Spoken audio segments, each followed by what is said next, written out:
What if the thing that's happening is what we think is happening, and I don't want to be in there alone, but they refused to let him in. And at that point, it wasn't the time for us to decide, let's go to the hospital. We needed to see a doctor right away, and they wouldn't let him in. So unfortunately, I had to go in the room by myself to go into the doctor's office to find out if your baby is still there or not. Alone is really difficult.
What's good, Style Squad? It's your boy, Big Remo, and I'm here with my beautiful wife, the beautiful, talented Dr. Nova Styles, and we are the STYLES Familia. And we want to thank each and every subscriber, each and every viewer who has watched our fertility journey. That's our beautiful French Bulldog Handsome in between us. If you can hear him. Being cozy. And we just want to thank each and every one of you for watching the videos, leaving the positive comments, and just, the DMs, the texts, all that stuff. We see it, we love it, and we appreciate each and every one of you for doing that, because it encouraged us along the way, and it showed us that we have built a community. So thank you for that, truly. We want to thank all the new subscribers as well. Welcome to the Style Familia. This is a video talking about our IVF journey, which ultimately ended in a miscarriage. You don't go into an IVF journey thinking you're going to have a miscarriage. You're super optimistic, and there may be in the back of your mind that it may not work, but the positive is always going to outweigh the negative, and you go into this thing kind of naive and kind of ignorant that it won't be you. It's like, I'm working out, I'm eating right, I'm doing all the positive things that I've been told to do to guarantee success. But within IVF, there is no guarantees. We want to share our journey and our story in all parts of it, not pick and choose. We've shared the highs of our life and our relationship, and this is just another part of our story. And why would we leave this part out? Because it wasn't as joyous or glorious as other parts of our life. We decided, as difficult as this situation is for us, it's not our first miscarriage. We've had a miscarriage before, and we shared it.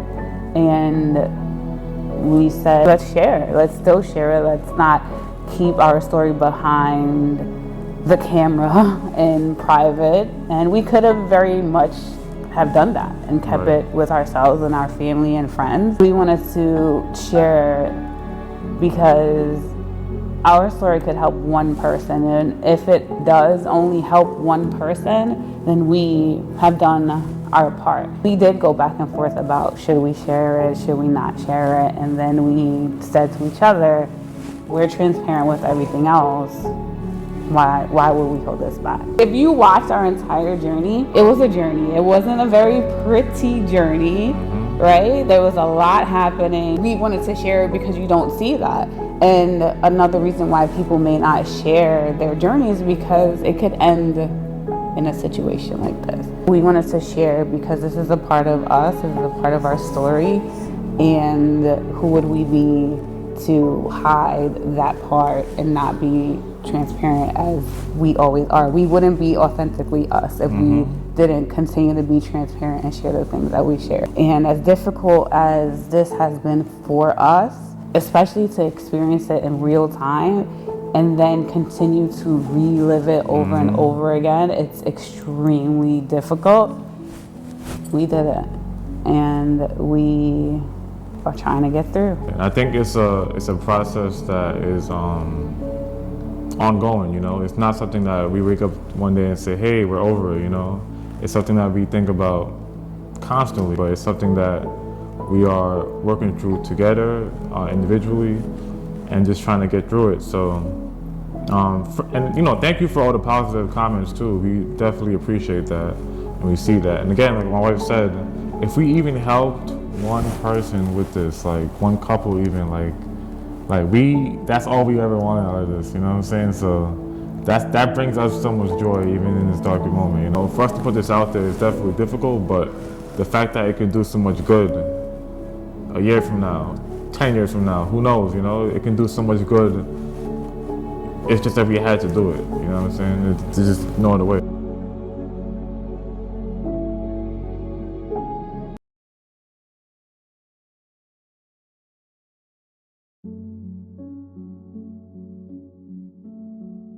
As Babe said, it is a difficult and dark time for us.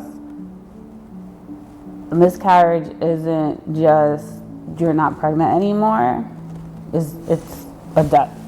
Right. You have lost your child, and we have unfortunately lost another one of our children, and that is really difficult, you know. I don't think people look at a miscarriage in that way, but essentially that's what it is. And it makes it really difficult because we don't know what happened. We don't know what happened at all. We were not able to have a DNC, right? That's what it's called. Yeah. When they go in and the women's insides and take everything out, all the remains out, whether that still be a fetus, the tissue. And for me, fortunately, but unfortunately, my body clears everything out on its own when I have a miscarriage. I don't know why or how this happens, but this has happened to us, and it just whoosh, it says, I guess, get all this out of me. And I say fortunately, but unfortunately, because when you do get to have a DNC, they get to take a piece of the tissue and test it, and sometimes that gives information as to why you have a miscarriage. But we've never gotten to have that opportunity to help us to see. And now that I think about it, this is another miscarriage, and I hope that we don't get to have that opportunity beyond now, because I hope from here that we don't have to experience this again. Yeah. We don't know what happened though, unfortunately. It's called a spontaneous miscarriage, which means that nothing is to know of why the miscarriage happened.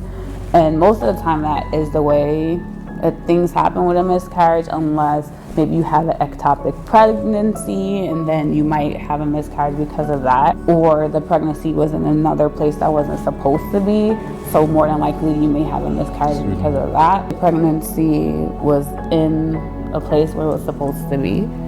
Everything was good. We saw at 7 weeks, we saw the yolk sac, the gestational sac. We saw a heartbeat, and we saw everything. So everything seemed good. So we're not really sure what happened. Now that I think about saying we saw the heartbeat, I think that makes it so much harder. Yeah. When you see the heartbeat, it's this little thing that's like, and I think it makes it harder. I don't know. Maybe not. Maybe at 2 weeks, if you have miscarriage, it's just as hard as 9 weeks, 40.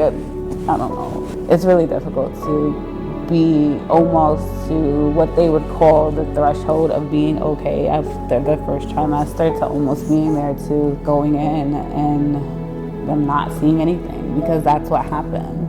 I was bleeding. I don't know if you want to go into the details. No, we go into the details. I was bleeding, and this could help anyone, so let's go into the details. I have so much PTSD from experiencing a traumatic miscarriage in the past that when I'm pregnant, all I'm trying to make sure of is there's no blood whatsoever. If I see any little speck of blood, I like go crazy. And they do say that, you know, a speck of blood is fine. You know, sometimes yeah, it's fine for a speck of blood. Right. Some women are pregnant and they get their period, a full period, you know. Right. But for us, when you've experienced this, and Babe tells me relax, but you know, it could, because the first sign of miscarriage is blood. We saw blood on Friday, and it was a little bit at first, and so I told Babe, and he said, you know, let's just watch it, and this was about Friday evening, and by Friday night there was a lot more blood. Not enough for us to for the other miscarriage where it was blood everywhere and it was out of control blood. It was just enough to say maybe we're okay or maybe something's happening. Right there on the borderline. Right. Yeah. So we said we'll wait. Because a little bit. We'll wait and we'll see. We'll call the doctor. Now this was a Friday. The doctor is not open on Saturday. And so if the blood continued, it was either go to the emergency room or go to the doctor. And the blood got a little bit heavier, and we said, let's go to the doctor. Instead of going to the emergency room, because if you know how the emergency room is, it's not a great place to be. And we wanted to go to a gynecologist to ensure that we were gonna get the care that we needed.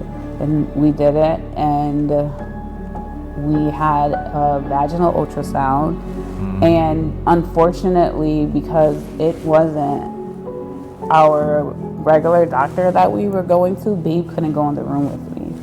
And I fought. That's my husband. He needs to come in the room with me, because what if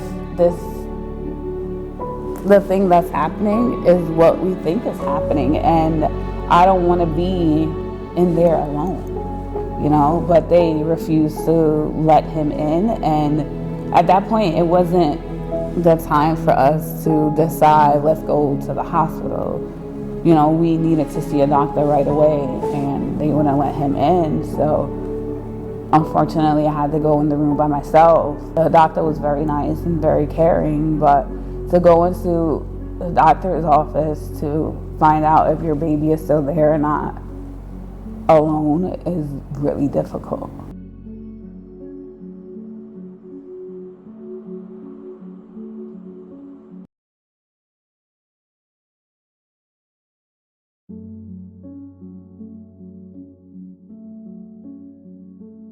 They did the blood work, they did all the regular vitals, and they did the ultrasound, and they couldn't see anything.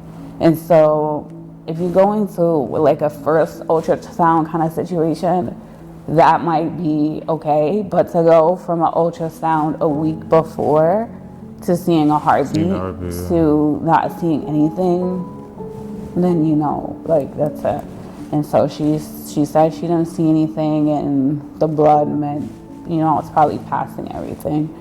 And that was it. Babe had to wait outside. Yeah. And Babe not knowing what was happening, like, how was that for you, Babe? I'm literally in there alone getting the ultrasound. And no knock to that particular practice, right? But so I was in the waiting room, and the first thing they said to me was that if you're not a woman, you have to get up. And I'm like, I had no problem with that, because I understand, you know. I mean, I would have gotten up anyway, but to be on something like, yo, you gotta leave because you're a man. These are all patients, you know what I'm saying? These are people who brought a patient with them, and I had to leave because of that. I was like, all right, no problem. He was already on high emotions. So I was already like tight off that, but I was like, let me be, you know, the situation. Let me be nice, positive vibes only. No problem. I left and I was waiting outside in the hallway, which is it's crazy, right? So I'm sitting there, I'm pacing back and forth because I'm like, I don't know what's going on, and I think I went for a walk. But I think I was just like, the hallway's not that big, so I'm walking. Must have walked around like 100 times. I was like, let me go for a walk downstairs. So I think I went to get the car, came back, and then that's when she told me downstairs. But babe, you said he was in such positive and high spirits, and he's like, everything's all right, right? Everything is okay. And then to have to be able to tell him, I think it's different if he was in there with me and the doctor was able to tell him.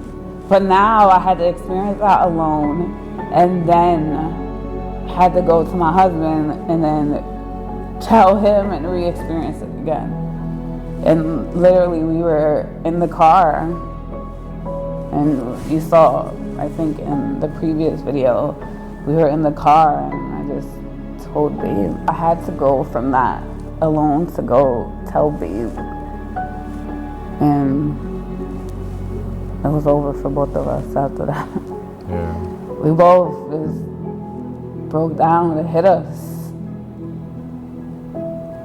And after such a long IVF cycle, our first cycle, and the difficulties of all the shots and everything, all the appointments. It kind of just comes back and hits you. Like, you have like a little flashback, and it's like, you did all of this stuff, and it's like, you know, to come up short a little bit, it definitely hurts. Yeah.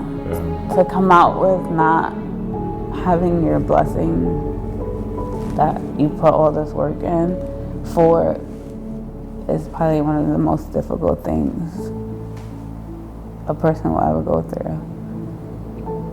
Mm-hmm. And in no way is IVF guaranteed. It's not a guarantee to give us a baby, a family that we want. In no way. It does make you more hopeful that you might get there. And I don't think this means that we'll never get there. You know, this might just be a chapter. Not it might be. This is just a chapter in our journey, our story, our life story, our fertility story, our IVF story, and all of it. And who knows? Maybe next we'll be saying that was the foundation of our story, and we're here now with positive news. Who knows? You know, we're not giving up. So this is not like the end for us. We're not giving up. Again, this is called a journey, right? In a journey, there's a beginning, middle, and an end. So this isn't our end. This is our beginning, and we're going to just keep on pushing. At the beginning. Mm-hmm. The beginning of what? The journey. Oh. Yeah. So. It really don't feel like the beginning. Yeah. But not the beginning, but it's like chapter 5. Yeah. But I think too that, so we experienced it together, right? Obviously Nova took the shots and was the one that was actually pregnant, but you gave the shots. It was still hard for you. No, I'm not saying it was easy for me. I'm not by any means, but I'm saying, like, I've developed, I think I told the doctor this, you alright? I developed a whole new appreciation, like, for my wife during this process, man. Oh, come on. It was hard.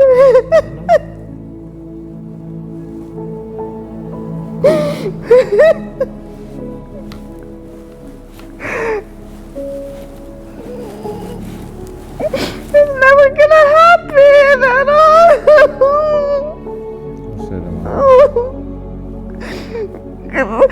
It's just not now. How many times?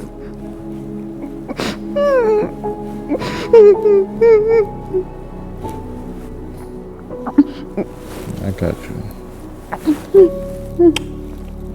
It's tough, you know? It's tough, but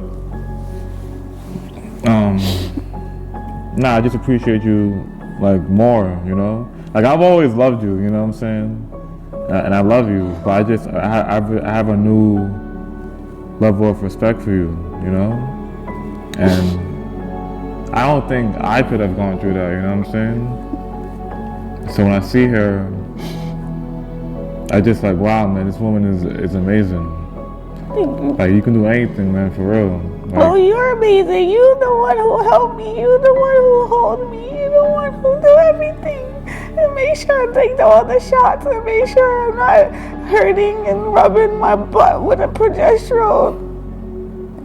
yeah. And make sure we did everything. So it's because of you too. You know, hard work too. IVF is not only for one person. That sometimes it's two people that's there. And the men have their own journey that they go through as well. And that's why we share as well, because we want to show that there are strong black men that do things in the world as well, like IVF, and support their wife.